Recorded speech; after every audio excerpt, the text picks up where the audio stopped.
Hello and welcome to this week's episode of Conservation Diaries. Early in the week, we managed to catch up with LF4, who found herself on one of the busiest roads on Lapalala, the road leading up School Hill.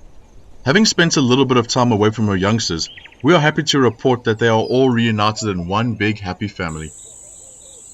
Initially the youngsters were not on the road, but alarm calls from vervet monkeys led me a little bit further up the road where I found them lying on the right hand side. As a guide, the alarm calls of baboons, vervet monkeys, and even francolins are a great indicator of the presence of a predator in the nearby vicinity. As promised, here is our weekly update on how these young hyena cubs are doing. They both seem to be quite fit and healthy. Mom seems to be doing a fairly decent job at looking after them. With hyenas running a matriarchal system and a lead female in charge, there are ranks within the clan. Rank can be identified during greeting ceremonies, whereby the first one to lift its leg is therefore the lower ranking individual. In this case, the new arrival lifted its leg first, therefore being the lowest ranking member. Later on in the week, we were treated to a great sighting of LM2, who had recently brought down an adult kuru bull, just off Cutline West. In this case, he was defending his kill against an adventurous scavenger, the blackback jackal. Blackback jackals have been known to follow larger predators like lion, leopard and cheetah in anticipation of them making a kill. Just like an alarm call, the presence of multiple jackals is a great indicator of a potential kill site. Coming around a corner, just off Bakir Loop, we bumped into this large elephant bull. He was busy feeding. It is interesting that elephants will spend roughly about 3/4 or between 18 to 19 hours of their day feeding. Lions, on the other hand, spend roughly about the same time sleeping or resting, just conserving their energy.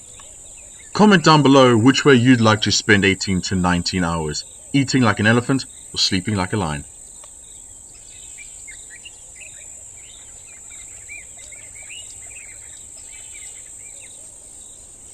It was great to catch up with Mabulla and her youngster early yesterday morning in an area of King's Pool access. Mabulla was intermittently breaking out into long sprints away from her youngster, a behavior that she hadn't usually exhibited before. We soon identified that there was nothing to be concerned about. She was just being a mom and having a lot of fun with her youngster. They were running after each other and tackling each other into the long thatching grass. Very cute behavior. Female cheetahs have a smaller body frame and are about half the size of a male, being roughly about 35 kilograms in weight. Early this morning, we managed to bump into these two elephant bulls in an area called Tolo Valley. Now this is not unusual behavior for elephants, as around about 14 years of age, the males are kicked out of the matriarchal group. Spending a lot of time alone, it is not uncommon for males to join up with other males and form a temporary bachelor structure. Just like humans, they don't want to be alone all the time. This is not a permanent coalition, and more so a temporary structure that will often dissolve within a couple of days. This bull was seen kicking the ground, a behavior often used to try and remove grass stalks. The stars of the Conservation Diaries, the Nambiti boys. We caught up with the boys just off Lapalala Main, close to the old airstrip, just as the light was about to fade. Cheetahs weigh roughly around 72 kilograms, being twice as heavy as a female.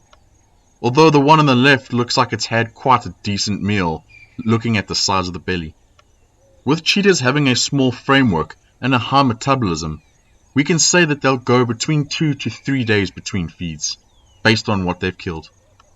As cheetahs are diurnal, these boys would have been looking for a great place to bed down once the bigger predators are more active at night. LM2 lying down and giving a sigh after a long week.